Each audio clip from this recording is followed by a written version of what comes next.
یا ابن آدم تفرغ لی عبادتی، اے ابن آدم میری عبادت کے لیے اپنے آپ کو فری کر لے۔ کیا ہے اس کا reward? Devote yourself to my worship I will fill your chest. کیا کروں گا؟ میں تیرے صدر کو، تیرے سینے کو غنی کر دوں گا، فلفل کر دوں گا، کنٹینٹمنٹ دے دوں گا، غنا دے دوں گا۔ غنا ایک بہت بڑا کنسیپٹ ہے، غنا ایک ریوارڈ ہے اللہ کی طرف سے جو نازل ہوتا ہے۔ غنا سے مراد ہے تو سیٹسفائی ہو جائے گا، پہلی بات۔ دوسری بات، اور ول ایلیویٹ یور پاورٹی، اور میں تیری غربت کو ختم کر دوں گا۔ یہ بہت ڈیپ باتیں اگر آپ اس پہ سوچیں کہ رسول اللہ صلی اللہ علیہ وسلم نے کہا کہ دجال جب آئے گا تو اس سے پہلے 3 سال گلوبل فیمن آئے گا، بہت بڑی قحط سالی آئے گی اس کے 3 سال پہلے۔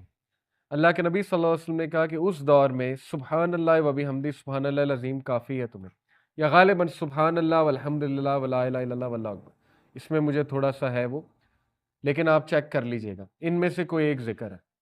کہا یہ ذکر کافی ہے تمہارے لیے، کافی سے مراد ہے بھوک بھی ختم کر دے گا، رزق کی طرح۔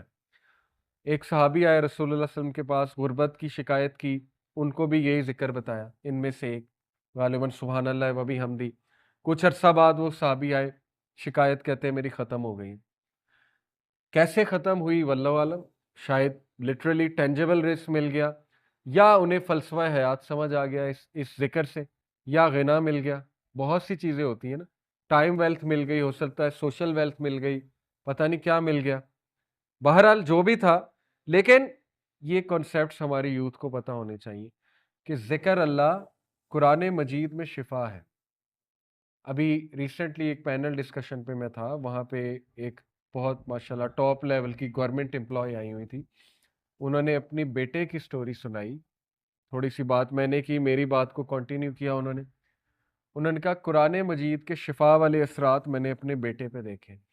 انہوں نے کہا میرا بیٹا، اس کو ایک ایسی بون کی ڈیزیز ہو گئی، وہ کھڑے نہیں ہوتے تھے صحیح سے، میں روتی تھی، بہت دکھ ہوتا تھا، اب ماشاءاللہ وہ کھڑا ہو جاتا ہے، کافی اسٹرینتھ آ گئی ہے، قرآن پڑھ پڑھ کے، صرف قرآن پڑھ پڑھ، علاج بھی چلا، لیکن یہ کہ قرآن بہت پڑھا اس نے، اور ہم نے قرآن انہیں بہت سنایا بھی، سورہ رحمان پرٹیکولرلی۔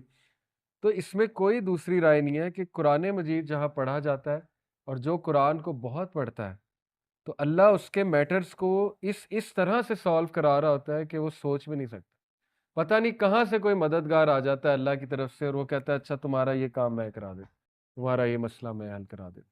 اس لیے یہ توکل کی باتیں، یہ یقین کی باتیں جو کہ اللہ نے گارنٹی دی کہ تو اپنے آپ کو میری عبادت کے لیے فارغ کر لے، باقی جو ہے وہ مسئلے جو ہے وہ حل ہو جائیں گے۔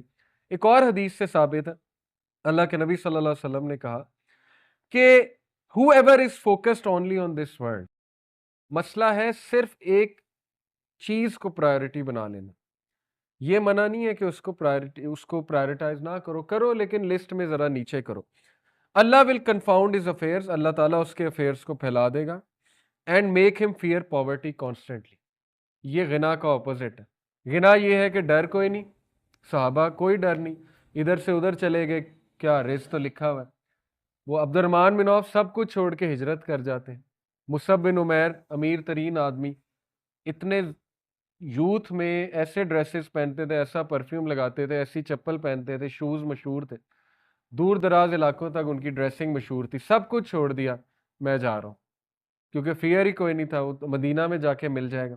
عبد الرحمن بن عوف کو کس کا اللہ کے نبی نے مساوات جب قائم کی، مساوات کہہ رہے ہیں، یہ جو بردرہڈ جو قائم کیا، اس میں کس کا پارٹنر بنایا تھا؟ سعد بن عبیدہ کا، امیر ترین آدمی، سعد بن عبیدہ چیف تھے۔ سعد بن عبیدہ نے کہا عبد الرحمن ہاف آپ کا ہے، عبد الرحمن بن عوف نے کہا جزاک اللہ، مارکیٹ کا راستہ دکھا دیں، اور اس کے بعد عبد الرحمن بن عوف سعد بن عبیدہ کو بھی کراس کر گئے۔ بہرحال کوئی صحابہ نے ایکسیپٹ بھی کیا، کوئی حرج نہیں کسی کی ہیلپ کرنے میں، لیکن توکل کا وہ لیول کہ مجھے تو ملنا ہے، اور ملا۔ اور یاد رکھیں، ہجرت میں پہلا سٹیپ، مسجد تو بنائی وہ الگ موضوع ہے، پہلا پریکٹیکل سٹیپ صحابہ کو وہاں بات کرنے کا تھا مارکیٹ کا راستہ دکھانا، اکنامک انڈیپینڈنس۔ ہم سیرت پہ اس طرح غور ہی نہیں کرتے، تو دین دنیا جدا نہیں ہے۔ بہرحال and he will not get anything of this world except that which has been اس کے دل میں ہر وقت ڈر ہوگا، یہ نہ چلا جائے، وہ نہ چلا جائے، یہ نہ ہو جائے، جاب نہ چلا جائے، ایسے نہ ہو جائے، ویسے نہ ہو جائے، کیونکہ غنا ہی نہیں ہے دل کے اندر، کانسیپٹس ٹھیک نہیں ہے، اور کچھ نہیں ملے گا سوائے کہ جو بس ملنا ہے. Whoever is focused on the hereafter, Allah will settle his affairs for him and make him feel content with his loss. Loss بھی ہوگا، اللہ غنا دے دے گا. And his provision and worldly games will undoubtedly come to him. خود آئیں گے ان کی طرف.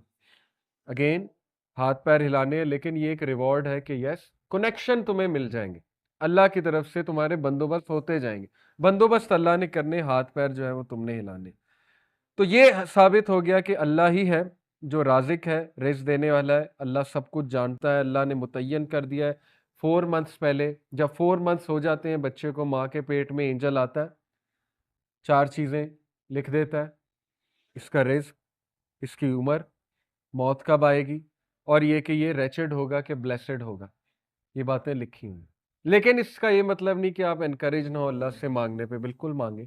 یہ تو اللہ اپنی پاور بتا رہا ہے کہ مجھے پتا ہے، یہ اللہ اپنی پاور بتا رہا ہے. یہ اللہ یہ نہیں کہہ رہا ہے کہ اب کچھ نہ کرو، سب کچھ تو لکھا ہوا ہے. نہیں، آپ اللہ سے مانگیں، انکریج ہو، کانفیڈنٹ ہو اللہ کے بارے میں کہ وہ میرا کل بھی جانتا ہے، شام بھی جانتا ہے، اس کو پتا ہے کب غربت آنی ہے، اس کو پتا ہے کب فراوانی آنی ہے. تو بس میں مانگتا جاؤں اللہ سے، پناہ مانگوں. اللہم انی اسألک العفو والعافیۃ فی الدنیا والآخرہ، صبح شام کے اذکار میں سے پڑھا کریں. عافیت مانگیں اللہ سے. کیوں نہیں دے گا اللہ تعالیٰ؟ بالکل دے گا. آپ کو پروٹیکٹ کرے گا، عافیت دے گا، فراوانی دے گا. آسانی مانگیں گے تو آسانی بھی دے گا اللہ تعالیٰ. باقی یہ کہ ٹیسٹ اور ٹرائل زندگی کا حصہ ہے. اور غنا مانگیں اللہ سے، کنٹینٹمنٹ مانگیں، ریچنس آف دی ہارٹ مانگیں، تاکہ کبھی مشکل آئے تو بندہ اس میں بھی سیٹسفائی ہو. تو رزق بڑھانے کے طریقوں پہ بات کر لیتے ہیں. اچھا، مینز اور outcomes, means causes decreed ہے، یہ ایک بڑا امپورٹنٹ پوائنٹ ہے. Not only did Allah decree the provision but also decreed the اسباب، causes and means as well. کیا مطلب ہے؟ ابن تیمیہ کہتے ہیں دیر is nothing in this world اور in the hereafter without a cause, and Allah is the one who is the creator of the cause and the outcome as well. صرف یہ نہیں کہ رزق ڈکری ہے، بلکہ اس کے اسباب بھی ڈکریڈ ہے. اسباب بھی اللہ نے بنا دیے ہیں، دکھا بھی دیے. وہ ابھی آگے آتے ہیں کہ وہ اسباب کیا ہے. اللہ سیز ان دا قرآن، یہ الجمعہ ہے، ورس نمبر 10، فَإِذَا قُضِيَتِ الصَّلَاةُ فَانتَشِرُوا فِي الْأَرْضِ وَابْتَغُوا مِنْ فَضْلِ اللَّهِ وَاذْكُرُوا اللَّهَ كَثِيرًا لَعَلَّكُمْ تُفْلِحُونَ. اور جب کہ نماز ادا کی جا چکی ہے تو disperse within the land, پھیل جاؤ زمین میں اور اللہ کا فضل تلاش کرو. کتنی خوبصورت بات ہے. یہ آیا اسلامک کنسیپٹ کو ڈسکرائب کرتی ہے. نماز کے وقت اللہ نے کہا کہ اے ایمان والو، تجارت اور یہ ڈسٹریکشن تمہیں اللہ کے ذکر سے غافل نہ کریں. لیکن نماز ختم ہو گئی، گو بیک، ڈسپرس ہو جو اللہ کا فضل تلاش کرو. خوبصورت بات. یہ ہے دین ہمارا.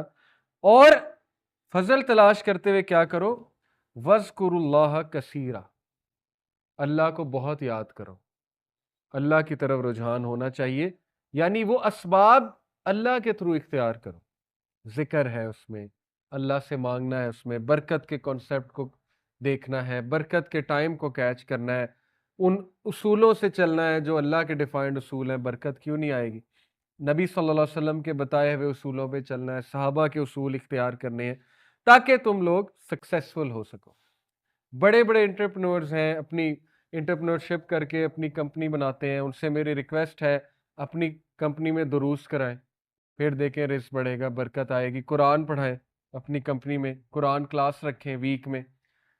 باؤنڈ کر دیں اپنے ان کو جو امپلائیز ہیں کہ سب سے پہلے آتے ہی کام قرآن پڑھنا ہے، چاہے 2 آیتیں پڑھنی، چاہے تم گناہ گار ہو، جو بھی ہو، کوئی مسئلہ نہیں، 5 منٹ قرآن پڑھ لو، آ کے دیکھیں رزق بڑھتا ہے کہ نہیں بڑھتا ہے.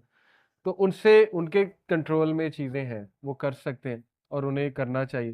آپ کے انڈر کچھ لوگ ہیں، آپ میڈیکل سٹور رن کر رہے ہیں، کسی کو بلائیں، کہیں میرے امپلائیز ہیں، ان کو دین سکھا دو، ان کو کوئی بات بتا دو، قرآن تھوڑا بہت رجحان قرآن کی طرف قائم کر دو، دیکھیں آپ کا میڈیکل سٹور چلے گا کہ نہیں چلے گا.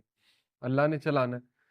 لیکن یہ کہ جب آپ اس نیت سے کھول رہے ہیں کوئی کمپنی کہ میرے جو امپلائیز ہیں، آپ نے گروسری سٹور کھولا ہے، بڑے ڈرائی جابز ہیں، آپ کو پتہ ہے ان کے موڈ بڑے آف ہوتے ہیں ان بیچاروں کے، کیونکہ وہ بس بیٹھے ہیں اور کر رہے ہیں، بل کاٹ رہے ہیں، یہ وہ تو ڈرائی ہو جاتے ہیں. ان کو آپ یہ چیز دیں گے وہ موٹیویٹڈ بھی ہوں گے آپ کے ساتھ کام کرنے میں. جاب سیٹسفیکشن پوری ایک فیلڈ ہے سائیکالوجی میں. آپ کے نیچے لوگ ہیں، ان کو ویلیوبل چیزیں دیں، وہ آپ کو کبھی نہیں چھوڑیں گے، چاہے انہیں آگے سے 2 گنا آفر ہو جاتے. لیکن اگر آپ نہیں دیں گے، جیسے ہی 2 گنا آفر ہوگا آپ کو